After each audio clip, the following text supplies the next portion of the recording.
El cerebro se encuentra dividido en dos hemisferios y cuatro lóbulos.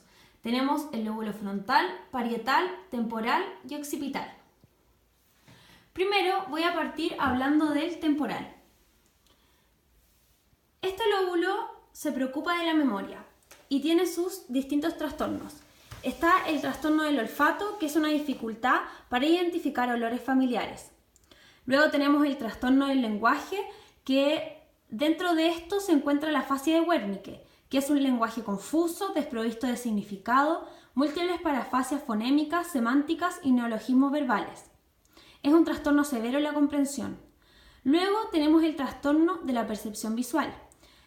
Aquí sus síntomas son las dificultades al interpretar material visual complejo, identificar figuras abstractas, reconocer y recordar caras. Luego tenemos la alteración de la personalidad y comportamiento afectivo y sexual.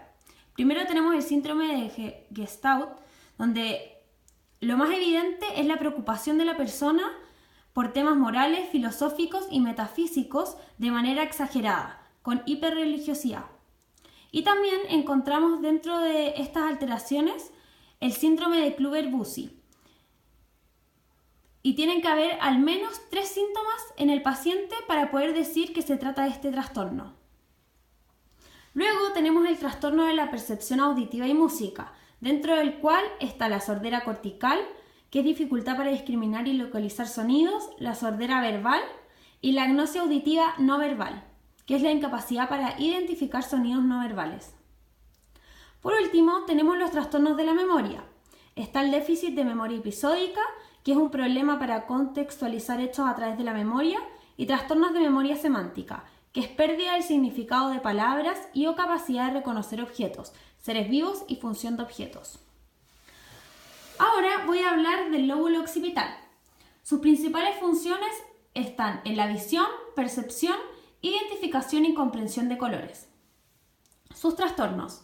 Tenemos la ceguera cortical, que es una pérdida repentina de la visión. Las ilusiones visuales. Dentro de esta se encuentra la preservación visual, que es una persistencia de una imagen visual en ausencia del estímulo. Luego tenemos la visión residual, que es una pérdida de visión con capacidad de responder a estímulos visuales como dirección y movimiento, color y forma de objetos. Luego tenemos las alucinaciones visuales, que es ver imágenes no existentes en el mundo externo. Y pueden ser sensaciones no elaboradas o simples, o elaboradas o complejas. Luego está la anomalía para el color, que es una incapacidad para nombrar colores o para señalarlo cuando se le nombra. Luego está la akinetopsia, que es un problema al juzgar la posición exacta de los movimientos. También están los escotomas, que son puntos ciegos en el campo visual de la persona, pero no hay pérdida total de la capacidad de visión. Luego tenemos las agnosias visuales, que se dividen en 4. Está la agnosia de objeto, que es dificultad para identificar objetos, la alexia sin agrafia, que es incapacidad de leer, pero sí logra deletrear palabras. Está la prosopagnosia, que es una incapacidad para reconocer caras, y por último la agnosia del paisaje, que es una dificultad para reconocer elementos del entorno o señales para la orientación espacial.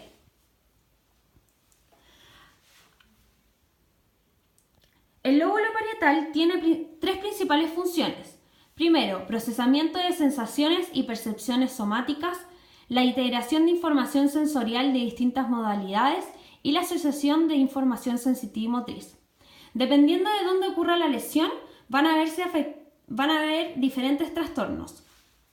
Si se afecta el córtex parietal anterior, van a afectar funciones somatosensoriales. Dentro de los trastornos está la pérdida de sensibilidad cortical, y sus síntomas está la dificultad para discriminar entre 2 puntos y entre texturas diferentes. Luego tenemos la agnosia táctil, que es un trastorno en el reconocimiento táctil de objetos. También otro trastorno es la extinción táctil, que es donde el paciente percibe estímulos aislados en los 2 hemicuerpos, pero al estimularlos a la vez no perciben el estímulo contralateral. Y también está el trastorno de negligencia. Por último, encontramos trastornos motores, dentro de este la atraxia parietal, que es donde el paciente no dirige la mano adecuadamente, pasando por el lado del objeto. Ahora voy a hablar de los trastornos que ocurren por lesiones en el córtex parietal posterior. Esto va a afectar funciones de integración multimodal y sensitivo-motora. Van a haber desórdenes de la visión.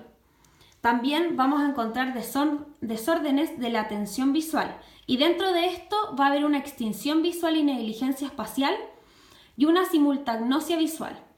Luego tenemos trastornos del control motor, dentro de los cuales puede haber una apraxia, que es un trastorno en capacidad de realizar gestos. También puede existir una afaxia óptica, una parálisis psíquica de la mirada o una apraxia ocular. Luego tenemos los trastornos del esquema corporal, donde encontramos la autopagnosia, que es una incapacidad de identificar partes del cuerpo, la agnosia digital, que es un trastorno en la localización de los dedos, y la desorientación derecha-izquierda.